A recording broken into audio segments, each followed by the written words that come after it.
Stop scrolling. What you're about to hear will either wake you up or confirm you're choosing to stay asleep. Yesterday, I watched someone apologize 3 times for something they didn't even do, begging for approval from people who never respected them. That person could be you.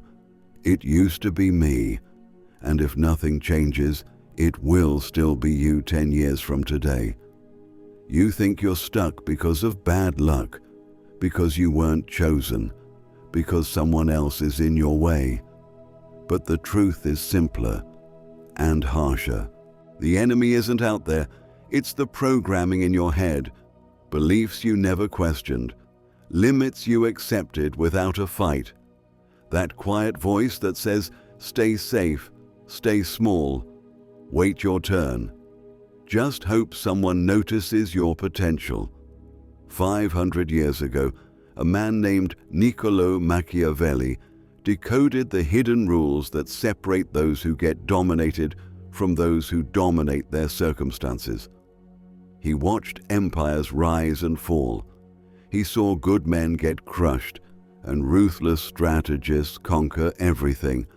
And he wrote down the real principles, not the fairy tales they feed you to keep you manageable. Today, you're going to learn why nobody can hold you back once you understand these truths.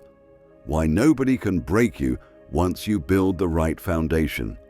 Why nobody can stop you once you master the dark psychology of unshakable power. I'm talking about becoming the person who doesn't ask for opportunities, they create them. The person who doesn't hope for respect, they command it. The person who doesn't wait for permission, they take what's theirs. In the next few minutes, I'm going to give you 7 principles that will rewire how you see yourself and how the world responds to you. But I'm warning you right now, once you understand these laws, you can't pretend you don't know them anymore. Once you see how influence actually works, ignorance stops being an excuse. Once you taste real power, weakness becomes unacceptable. Before we start, I want you to commit. Drop this in the comments right now. I will not be held back, broken, or stopped. Write it. Lock it in. Because everything changes from this moment forward.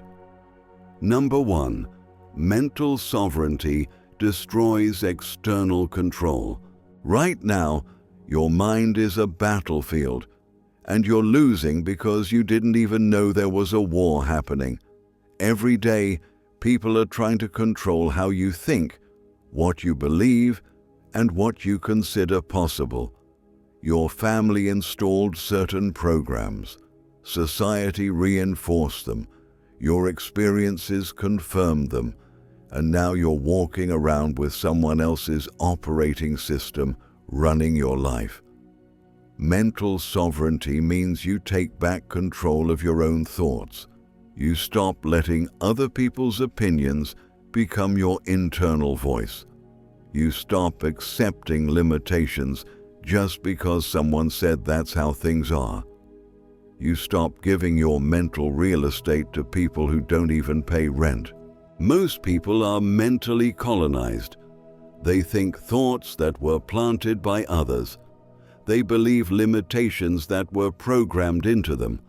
They react exactly how they were trained to react. That's not thinking, that's conditioning. And conditioned people are easy to control. Machiavelli once said, "The first method for estimating the intelligence of a ruler is to look at the men he has around him." But I'm telling you, the first method for estimating your power is to look at the thoughts you allow in your mind. Are they yours or are they borrowed? Are they empowering or limiting? Are they based on reality or fear? Here's how mental colonization works. Someone tells you you're not smart enough when you're young. You believe it. You stop trying in certain areas. Your lack of effort confirms the belief. Now it feels true. But it was never true. It was just a program that you ran until it became your reality. Someone tells you to be realistic about your goals. You scale back your ambitions. You aim lower. You achieve less. Your reduced results prove that being realistic was right. But realistic is just another word for accepting someone else's ceiling as your limit. Mental sovereignty means auditing every belief you have and asking one question: is this actually true, or did I just accept it because someone said so? Most of what you believe about yourself is inherited, not earned. Most of your limits are imaginary, not real. Most of your fears are trained responses, not actual threats. When you take back your mind, something powerful happens. External pressure stops working on you. Someone tries to shame you into compliance, but shame requires you to accept their standards. You don't. Someone tries to guilt you into staying small, but guilt requires you to believe you owe them something. You don't. Someone tries to scare you away from your goals, but fear only works when you let their imagination override your determination. You won't. This is the foundation of being unstoppable. Not physical strength, not resources, not connections, mental sovereignty. The absolute certainty that your mind belongs to you and nobody else gets to program it. Your mind is the one territory where you have complete authority. Protect it like your life depends on it, because it does. Drop this in the comments. My mind is my kingdom. I rule it alone. Number 2, strategic invisibility creates unbreakable positioning. You've been taught that success means being visible, loud, and obvious. That's a trap. The people who control the game are rarely the ones making the most noise. They're the ones moving in silence while everyone else is performing for attention. Strategic invisibility doesn't mean hiding. It means being selective about what you reveal, when you reveal it, and to whom. It means understanding that information is power, and the less people know about your moves, the more effective those moves become. Most people broadcast everything. They announce their plans before they execute. They share their strategies with competitors. They reveal their weaknesses to people who will absolutely use that information against them. Then they wonder why nothing works out. Machiavelli understood this perfectly. Everyone sees what you appear to be. Few experience what you really are. The gap between what people think they know about you and what you actually are becomes your strategic advantage. Think about it. When people know exactly what you're planning, they can prepare countermoves. When they understand your methods, they can copy or sabotage them. When they see your full capabilities, they know exactly how much threat you represent. But when you move quietly, when you reveal only what serves you, when you let people underestimate you, you maintain the element of surprise. This applies everywhere. At work, the person who talks about every project rarely gets credit for the results. The person who quietly delivers exceptional work becomes indispensable. In relationships, the person who shares everything has no mystery. The person who maintains some privacy becomes more intriguing. In competition, the person who shows all their cards loses negotiating power. The person who holds information in reserve maintains leverage. Strategic invisibility also protects you from interference. When people don't know what you're building, they can't tear it down. When they don't see your progress, they can't sabotage it. When they don't understand your vision, they can't steal it. But here's the advanced move. While you're working in silence, let people believe what they want to believe about you. Let them think you're less capable than you are. Let them assume you're not a threat. Let them underestimate your potential. Then when you reveal what you've actually built, it's too late for them to stop you. This doesn't mean being dishonest. It means being strategic about disclosure. It means understanding that you don't owe anyone an explanation of your process, your timeline, or your methods. You only owe them results, and results speak louder than premature announcements ever could. The person working in silence is developing skills nobody knows about, building relationships nobody sees, creating opportunities nobody can block. And when they finally emerge, they emerge from a position of strength that cannot be challenged, because by the time it's visible, it's already established. Work in the shadows until you can't be ignored in the light. Comment this: I build in silence. I reveal in victory. Number 3, emotional immunity eliminates manipulation vectors. Here's something that will change your life. Every time you react emotionally to what someone says or does, you're giving them control over your state. Every time you let their words affect your mood, you're confirming that they have power over you. Every time you respond with anger, hurt, or desperation, you're showing them exactly which buttons to push next time. Emotional immunity isn't about not feeling things. It's about not letting feelings make your decisions for you. It's about creating a gap between stimulus and response where strategy lives instead of reaction. Most people are emotional puppets. Say the right thing and they get angry.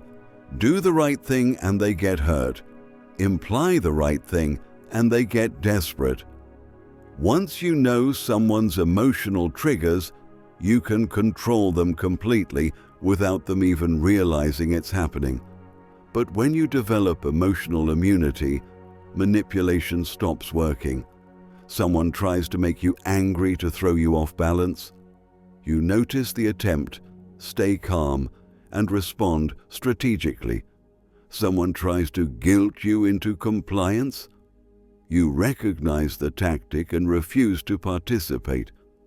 Someone tries to make you feel inferior. You understand it's their insecurity, not your reality. Machiavelli wrote, "Since love and fear can hardly exist together, if we must choose between them, it is far safer to be feared than loved." What he meant is this: emotions make you vulnerable. When you need to be loved, people can withhold love to control you. When you need approval, people can withhold approval to manipulate you. But when you're emotionally self-sufficient, there's nothing to withhold. Think about the most powerful people you know. Do they get into emotional arguments? Do they let insults destabilize them? Do they react desperately when challenged? Never. They maintain composure because they understand that whoever loses emotional control loses the interaction. Emotional immunity also protects you from yourself. How many opportunities have you destroyed because you reacted emotionally instead of responding strategically? How many relationships have you damaged because your feelings hijacked your judgment? How many times have you said something in anger that you regretted when you calmed down? Here's how you build emotional immunity. First, create distance between feeling and action. Feel the anger, but pause before acting on it. Notice the hurt, but don't let it dictate your response. Acknowledge the fear, but don't let it make your choices. Second, understand that most emotional manipulation is predictable. People will try to make you feel guilty, inadequate, or obligated. Once you see the pattern, it stops working. You can literally watch them try to manipulate you and choose not to participate. Third, build self-sufficiency in the areas where you used to need external validation. You don't need them to tell you you're valuable. You don't need them to approve of your decisions. You don't need them to understand your choices. When you stop needing external emotional supplies, people lose their leverage over you. The emotionally immune person is terrifying to manipulators because nothing works on them. No guilt trips, no shame tactics, no emotional blackmail. They simply observe the attempt, recognize it for what it is, and proceed with their strategy unchanged. This doesn't make you cold. It makes you free. Free to choose your responses instead of being controlled by your reactions. Free to maintain your path instead of being derailed by emotional turbulence. Free to build power instead of bleeding it through emotional wounds. Become emotionally bulletproof and watch how different people treat you when their usual tactics stop working. Drop this. My emotions inform me. They don't control me. Number 4, consequence architecture enforces respect automatically. Most people beg for respect through words. They ask people to treat them better. They explain why they deserve consideration. They hope that if they're nice enough, others will reciprocate. This never works. Never. You know why? Because respect isn't granted through asking. It's earned through consequence. Consequence architecture means you build a system where certain behaviors automatically lead to certain outcomes, where treating you well results in benefits and treating you poorly results in costs. You're not threatening anyone. You're not making demands. You're simply creating a reality where people's choices determine their experience with you. This is how the world actually works. You're nice to someone who repeatedly disrespects you. You're teaching them that disrespecting you is free. No cost, no consequence, no reason to stop. You keep helping someone who never reciprocates. You're confirming that taking advantage of you has no downside. But when you build consequence architecture, everything changes. Someone disrespects you, they immediately lose access to your time, energy, and resources. No argument, no explanation, just automatic consequence. Someone proves unreliable. They automatically get downgraded in your trust circle and treated accordingly. Someone takes you for granted. They experience what life is like without your contribution. Machiavelli observed, men are driven by two principal impulses, either by love or by fear. Translate that to modern life. People are motivated by benefit or consequence. When being good to you benefits them and being bad to you costs them, they choose to be good to you. It's not complicated. The beauty of consequence architecture is that you don't have to be the bad guy. You're not punishing anyone. You're simply maintaining standards. The consequences aren't personal attacks. They're natural results of people's choices. For example, you have a friend who constantly cancels plans last minute. The consequence architecture response isn't getting angry or lecturing them. It's simple.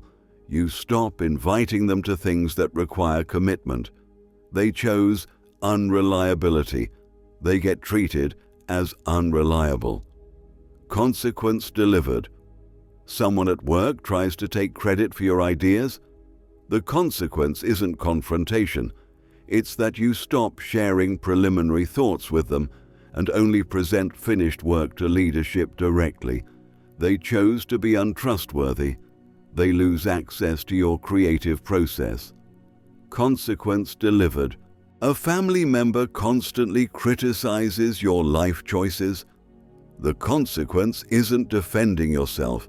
It's reducing how much you share with them and how much of your time they receive. They chose negativity. They get distance. Consequence delivered. See how this works? You're not being mean. You're being strategic. You're not holding grudges. You're maintaining standards. You're not punishing people. You're simply adjusting your investment based on their behavior. This creates a powerful dynamic.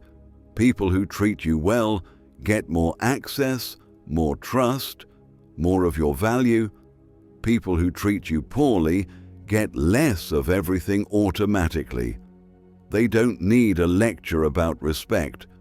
They experience the difference between how you treat people who respect you versus how you treat people who don't. Over time, this builds a reputation. People know that your boundaries have teeth. They understand that taking advantage of you isn't worth the cost.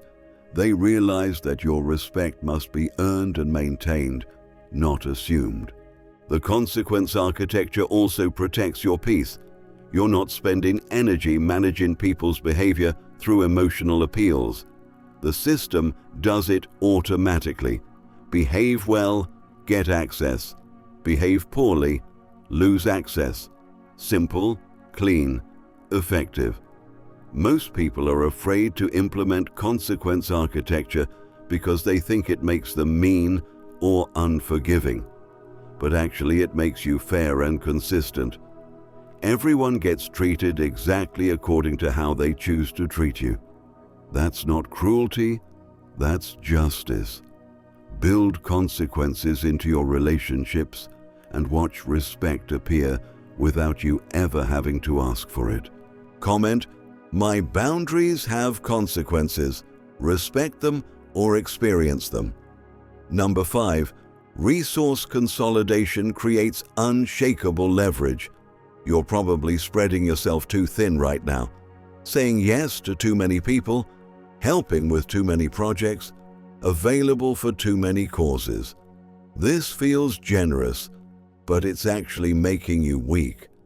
When your time, energy, and resources are scattered across everything and everyone, you have no leverage anywhere.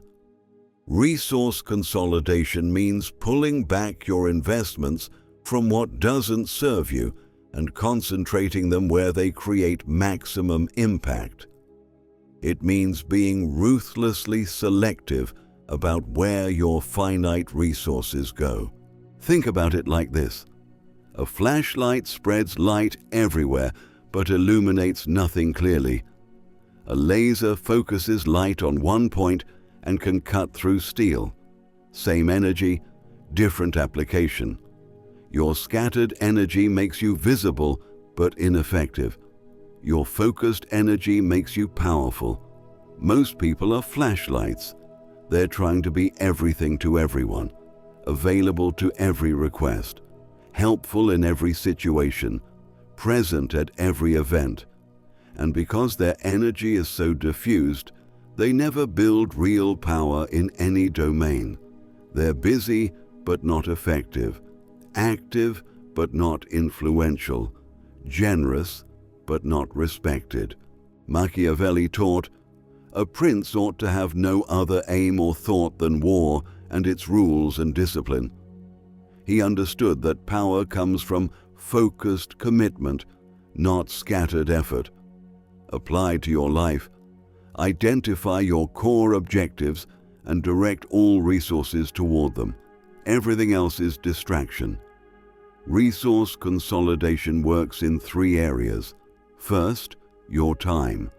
You have limited hours. Every hour spent on something that doesn't advance your goals is an hour stolen from what matters.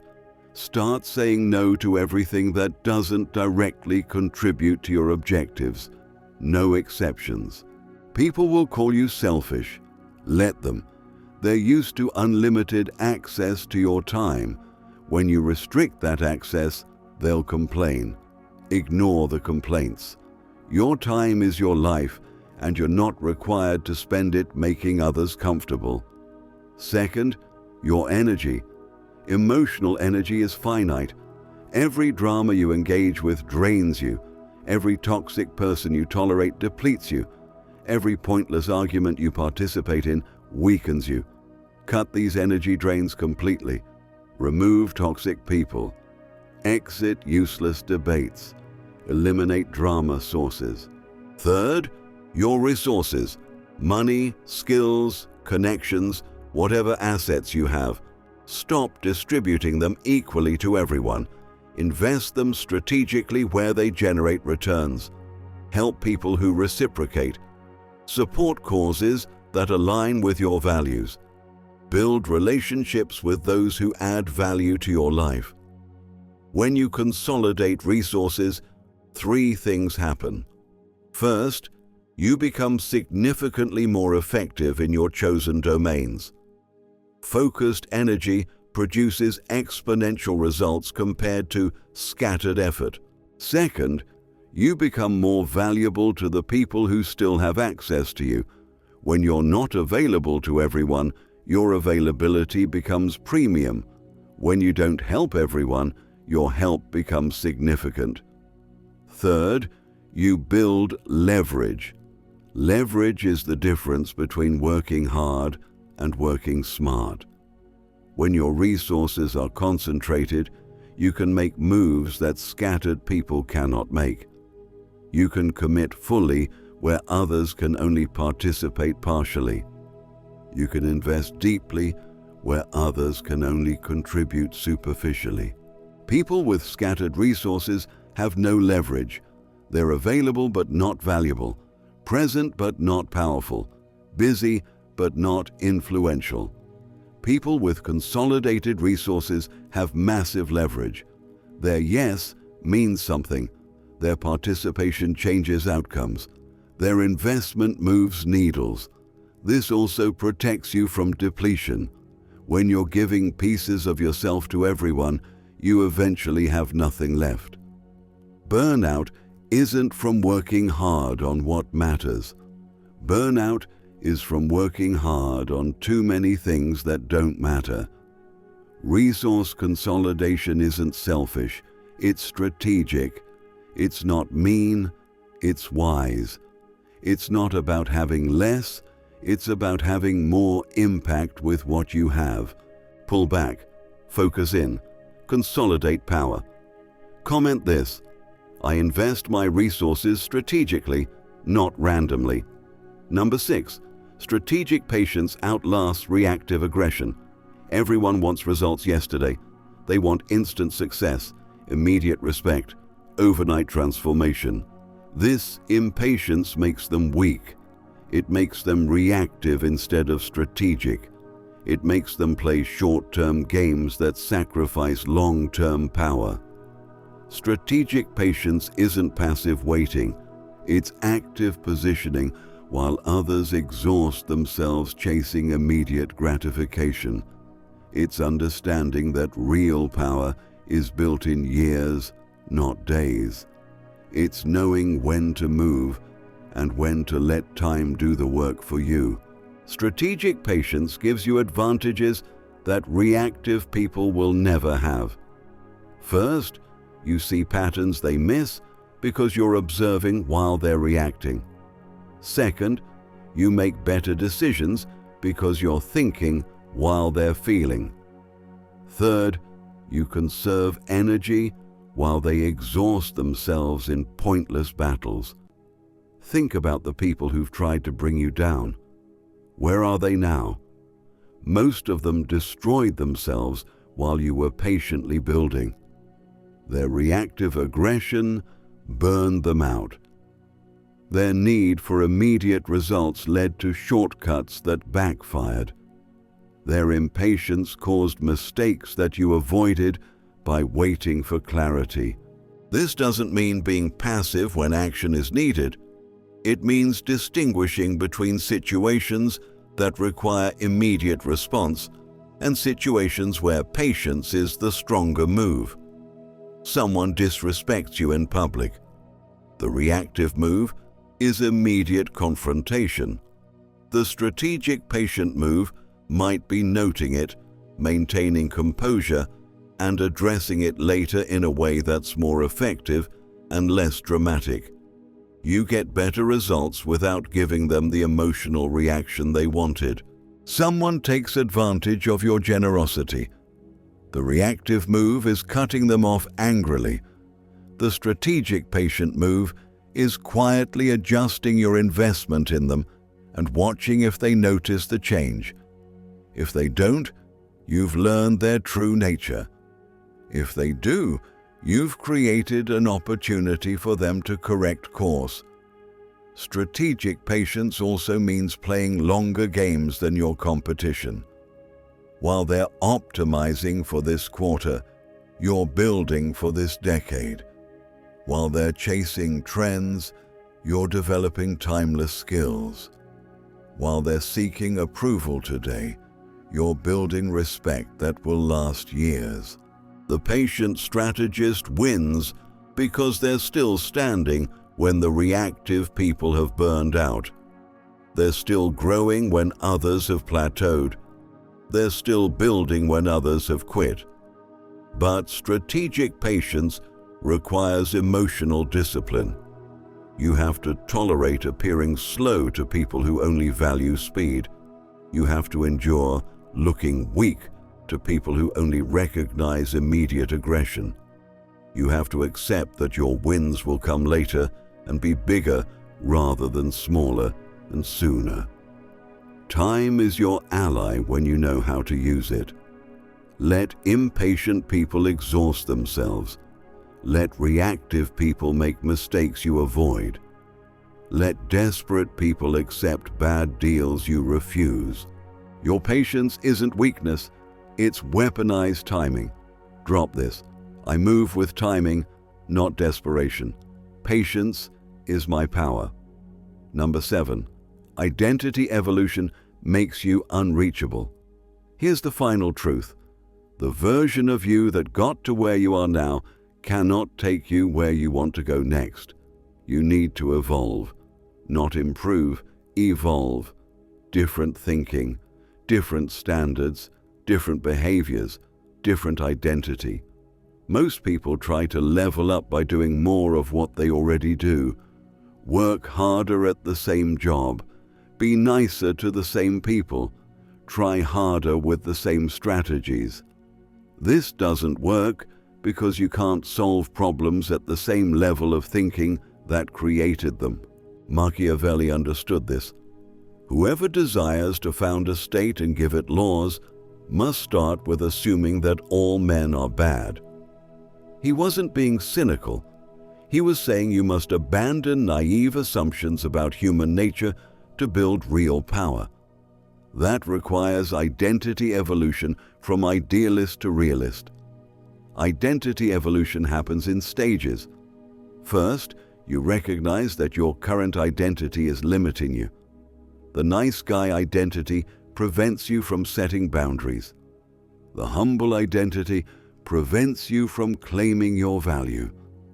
The loyal identity prevents you from leaving situations that don't serve you. Second, you decide what identity you need to develop, not what feels comfortable, what's necessary. Maybe you need to become someone who says no without guilt, someone who values their own standards over others' opinions, someone who walks away from what doesn't serve them without explanation. Third, you act as that person would act even before you feel like that person. This is critical. You don't wait to feel confident before acting confident. You act confident, and the identity follows. You don't wait to feel powerful before setting boundaries. You set boundaries and power develops. The old you would apologize for taking up space. The evolved you takes up space without apology. The old you would explain yourself to people who don't respect you. The evolved you maintains silence because your actions speak.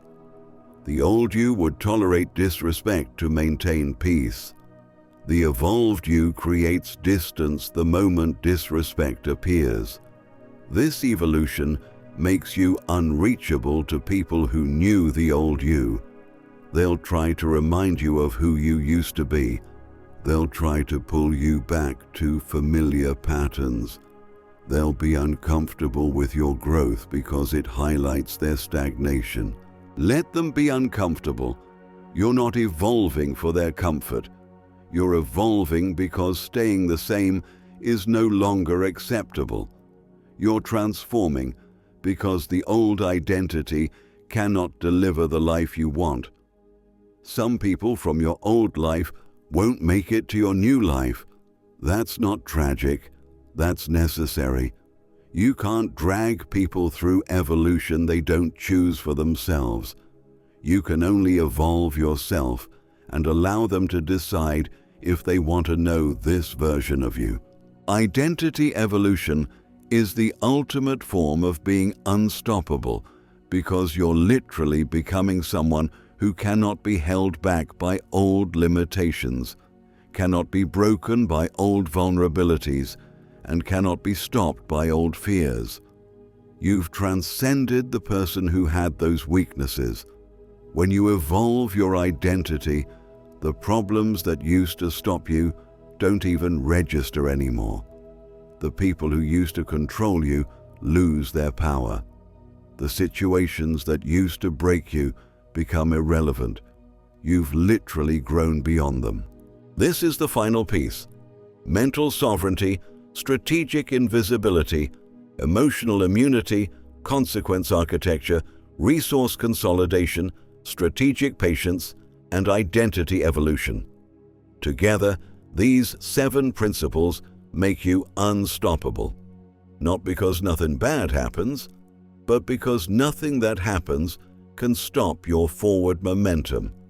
You cannot be held back because you've taken control of your mind and resources. You cannot be broken because you've built emotional immunity and strategic patience. You cannot be stopped because you've evolved beyond the limitations that used to define you. You started this video as someone who maybe felt stuck, controlled, or limited. You're finishing it as someone who understands the psychological architecture of unbreakable power. The question now is simple. Will you implement what you learned, or will you stay comfortable in limitation? The principles are in front of you. The choice is yours.